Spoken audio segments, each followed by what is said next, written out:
Calorosas saudações e Pedro Nuno Santos passou uma vergonha completa ontem, completamente arrasada em direto na SIC Notícias, quando entrevistado por Nelma Serpa Pinto, jornalista da SIC Notícias. Em contrapartida, o que não é vergonha nenhuma é meterem like neste vídeo. Portanto, meus amigos, ponham gosto e subscrevam o canal para chegarmos aos 70 mil subscritores. Bom, sem mais demoras, vamos ver este momento porque épico.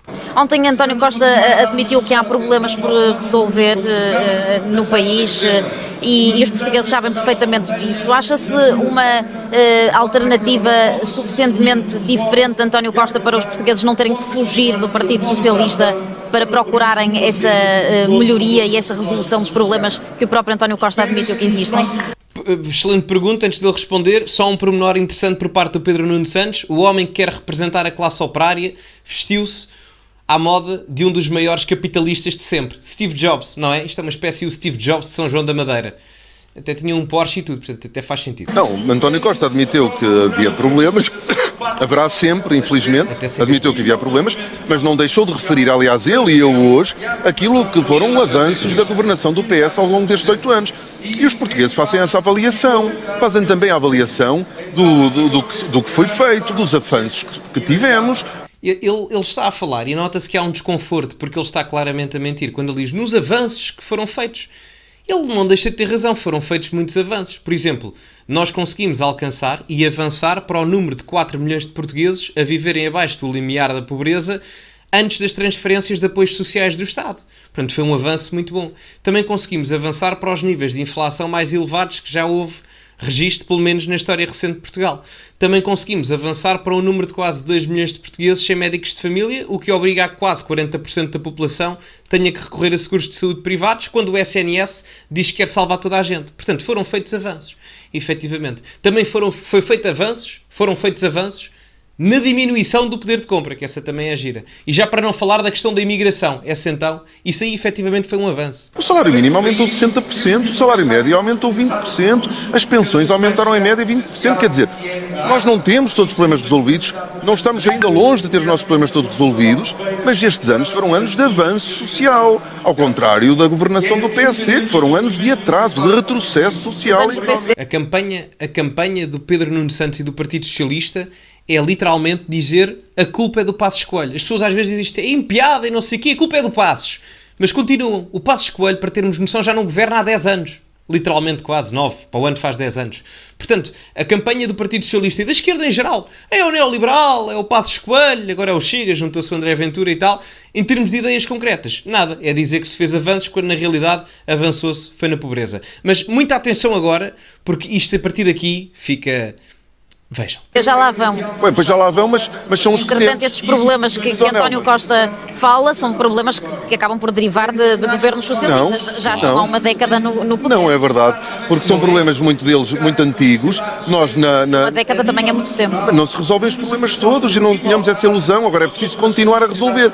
E também não haja a menor dúvida de que o partido mais bem posicionado para resolver esses problemas somos nós, é o Partido Socialista, não é o PSD. Sem dizer isso quando foi Ministro da Habitação, e a habitação é neste momento um dos maiores problemas no país. Não conseguiu resolver quando tinha a pasta diariamente, como é que vai resolver afastando-se dela?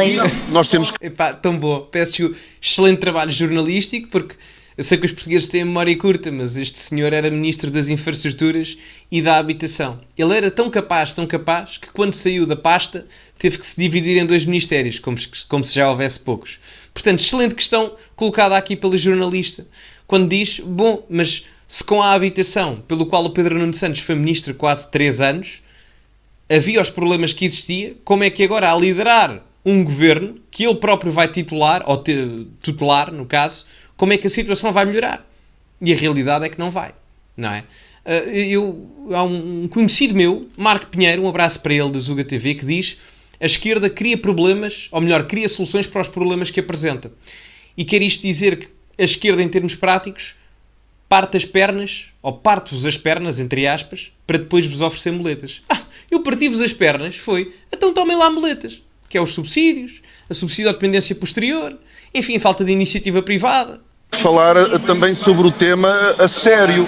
Porque a habitação é um problema, não é um problema português, é um problema em toda a Europa, em todas as capitais europeias. Governos de esquerda e de direita confrontam-se com a dificuldade de resolver o problema da habitação. Quem promete ter uma bala de prata para resolver o problema da habitação está a mentir. Ele esqueceu-se, foi-se dizer, e também está aqui a mentir, que Portugal, em termos comparativos face ao rendimento das pessoas, é aquele onde a renda, em média por mês, representa uma maior percentagem de coeficiente orçamental, ou seja, percentagem do rendimento mensal, às pessoas, comparativamente às outras capitais europeias. Ou seja, efetivamente há um problema generalizado da habitação na Europa, mas nem sequer se compara à realidade portuguesa. Primeiro, porque os salários aqui, face ao nível dos preços, é muito baixo, é muito pouco competitivo e, além do mais, a oferta de habitação a nível privado é significativamente inferior ao que existe em muitos dos outros países europeus, com capitais muito mais populacionais, muito mais populosas do que é o caso de Lisboa, por exemplo.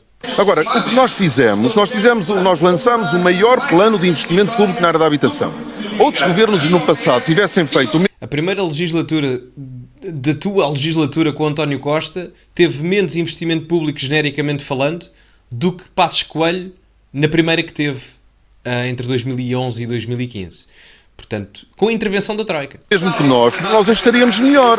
Agora, as casas não se fazem num dia, não se fazem num ano. Há todo um processo de investimento que leva ao seu tempo. Esse trabalho foi iniciado. Mas quero que eu repita que o Governo Socialista já está no poder há uma década. Não, está bem, mas não é tempo para construir. eu cá não tenho essa responsabilidade desde 2015 na habitação. Mas o Governo, mesmo desde 2015, foi fazendo avanços. Agora, o problema da habitação é um problema sério. Não vamos fazer de conta. Por isso mesmo, se é um problema sério, porque é que vamos pôr alguém que não é sério relativamente ao problema a gerir o país? São 9 anos. 9 anos. 9 anos. É quase uma década. Que é uma coisa que se resolve facilmente. Agora, o que nós fizemos foi que depois de anos em que se fez de conta que a habitação era um problema que se resolvia pelo mercado, nós começamos a adotar políticas a sério para intervir na habitação, como nunca nenhum governo antes. A habitação resulta do próprio problema do mercado não estar a ser incentivado. Porque há limitações por parte do próprio Estado. A realidade é essa. Se não há incentivos fiscais àquilo que é a produção e à circulação comercial de matérias-primas que permitem a construção de habitação a nível privado, como é que isso vai acontecer? Há muita procura para a habitação em Portugal, mas a oferta não consegue acompanhar essa procura, porque não há construção de imóveis em Portugal, há falta de casas. Não genericamente, há muitas desabitadas, mas ninguém quer morar no meio de uma barraca, como é óbvio, estamos no século XXI. Portanto, o que tem que acontecer é incentivos fiscais, no sentido de promover a maior comercialização das matérias-primas que permitem a construção de mais imóveis. E não é com a habitação pública que se vai resolver o problema de milhões de pessoas, porque isso vai exigir uma maior sobrecarga da classe média, porque para o Estado arranjar capital financeiro para isso, ou taxa impostos, ou então multas de trânsito. E, enfim, não há assim tantos radares. Pelo menos já há muitos, mas não assim tantos para pagar isto tudo. Isso nós temos orgulho e temos que apresentar. Agora, há um trabalho que só vai produzir resultados com o tempo. Isso é verdade. Luís Montenegro já disse que se perder as eleições sai, se ficar em segundo lugar nas eleições 10 de março. O que é que Pedro Nuno Santos faz? Pode garantir o mesmo ou acabou de chegar e por isso vão-lhe desculpar? Não, Nelma. Eu fiz parte de um governo que foi um sucesso em Portugal. É pá, não digas isso. Não digas isso. Estes momentos, este excerto que eu trouxe aqui tem vários momentos épicos. Primeiro é a Nelma, a jornalista da SIC Notícias, que era a que fazia o comentário com o Pedro Nuno Santos. Enfim, é curioso. Muita gente acha o Pedro Nuno Santos bonito. Pelo teor da entrevista, se calhar a Nelma não o acha assim tão giro. Mas bom, enfim, o que eu vejo aqui são momentos épicos em que a Nelma se vira constantemente para o Pedro Nuno Santos a dizer: mas ouve, companheiro, o teu partido já governa o país há 10 anos. Quem te ouve a falar parece que é o PSD, o André Ventura, o Salazar, o Passos Coelho, enfim, quem tu quiseres, não é? Se calhar até vai o Álvaro Cunhal, parece que são eles que andam a governar o país, não é? O Partido Socialista há 10 anos, não é? E no interregno que teve entre 2011 e 2014, ou 2015, mas o período de ajustamento foi até 14, quem lá esteve foi com a intervenção da Troika.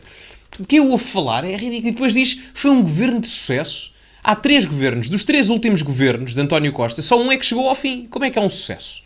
Como é que é um sucesso? Enfim. E o tempo de cada governo tem sido cada vez menor. O primeiro demorou 4 anos, cumpriu-se tudo. O segundo demorou 3. E este terceiro, nem sequer 2 anos, conseguiu atingir. O Partido Socialista tinha ficado em segundo lugar e nós lideramos um governo de sucesso a seguir a 2015. Eu não nego a experiência recente do Partido Socialista, antes pelo contrário. Essa não foi a pergunta. Não, o que eu lhe perguntei foi: abandona o Partido Socialista, a liderança do Partido Socialista, naturalmente, caso não vença as eleições. Eu estou-lhe a responder. Então eu fui secretário de Estado de Assuntos Parlamentares, fui pivô de uma solução governativa em que o Partido Socialista liderou, mas o Partido Socialista tinha ficado em segundo lugar nas eleições. Sim, mas isto dizendo naturalmente, se não conseguir encontrar essa solução governativa. Já estamos no... Não sei se estão a perceber. A jornalista pergunta-lhe: companheiro, então como é que vai ser se perderes as eleições? E ele disse: mas quando eu fiquei em segundo lugar também consegui governar. Certo, mas essa não era a pergunta. É se perderes as eleições para o Luís Montenegro, mantens o lugar de secretário-geral do teu partido ou dás à soleta? O Luís Montenegro disse que dava à soleta. Bem, vamos, de um lado e do outro, vamos ver. Não é só um se. Não, é para aí dois. Eu acho sinceramente que não faz sentido estarmos a especular nesta altura do campeonato sobre se não corre bem nas legislativas e depois também não corre bem nas europeias, já são duas eleições muito seguidas. Já vai nas europeias. Depois A jornalista da SIC Notícias eu não sei, eu estou a gostar que mais fosse assim com toda a gente, não é? Da esquerda à direita, mas é raro às vezes ver isto, nomeadamente contra o Partido Socialista. E não deixa de ser mais icónico porque era esta jornalista da SIC Notícias que fazia o comentário semanal com o Pedro Nuno Santos. Não deixa de ser o mais engraçado. Sentar-se autárquicas e as presidenciais. Não, mas não me queira já ver longe. Não quero já ver longe da liderança como líder do PSD e determinar o bom e o mau. Só quero olhar para o positivo e acreditar que vai ganhar. O líder do PSD, aquilo que disse é que não vai governar, não é? Quer dizer, diz que... Se o Presidente da República dizia que António Costa era irritantemente otimista, o que é que dirá de si? Não sei, não é relevante para o caso. Só quero falar da Não é relevante para o caso. O líder do PSD, aquilo que disse foi que não vai governar. Não é credível que tenha maioria absoluta. Diz que não governa se ficar em segundo lugar. Não governa com o Chega. Bem, mas isso é um problema dele e do PSD, não é meu. Eu não tenho nada a ver com isso. Eu só lhes vou perguntar. Ele sai. Sabe porquê que ele sai? Sai porque o PS vai ganhar as eleições. E, portanto, não vou ter esse problema. Eu gosto da confiança que ele tem a dizer que o PS vai ganhar as eleições. Bom, se eu tivesse a controlar as empresas de sondagens quase todas e os meios de comunicação social, agora até se pede, não sei se viram um artigo hoje que saiu no Público a dizer: nacionalizem o Diário de Notícias, a TSF, o Jornal de Notícias. Eu já começo a ficar preocupado. Já viram aquela polémica da Prozis? Porque o Miguel Milhão entrevistou o André Ventura. Eu até tenho medo que depois dessa entrevista o Pedro Nuno Santos apareça a dizer: nacionalizem lá a Prozis. Até que começa a ficar com receio. Já agora o vídeo do meu segundo canal é sobre isso. Portanto, quem quiser pode ir ao segundo canal. Esta foi a react, aqui a este momento épico. Sou sincero. Grande intervenção. A entrevista está disponível no site, acho eu. Não é um bocadinho mais, mas achei um momento particular porque o Pedro Nuno Santos está completamente desnorteado. O Pedro Nuno Santos não apresenta sequer uma solução para o país. Já veio dizer que quer implementar o salário mínimo acima dos 1.000 euros depois de 2028, ou até 2028, quero que o salário mínimo lá chegue. Vamos ver como é que isso se repercute em poder de compra. De nada me vale estar a aumentar salários por decreto se a riqueza do país não aumenta. Portanto, no final do dia, até podemos estar a gerar mais inflação, porque isso até pode gerar mais impressão de nota. Mas enfim. Bom, meus amigos, foi o vídeo. Tem aqui as minhas redes sociais em cima, podem seguir-me lá, Twitter e Instagram. Metam like no vídeo, que é muito importante também, ok? Importantíssimo. Subscrevam o canal para chegarmos aos 70 mil subscritores. Partilhem o vídeo, que é muito importante. Grupos de WhatsApp, amigos que vocês tenham, inimigos que vocês tenham. O Pedro Nuno Santos, isso é muito importante. Portanto, façam isso, ajuda imenso. E, como é habitual, acima de tudo, cultivem-se. E até à próxima.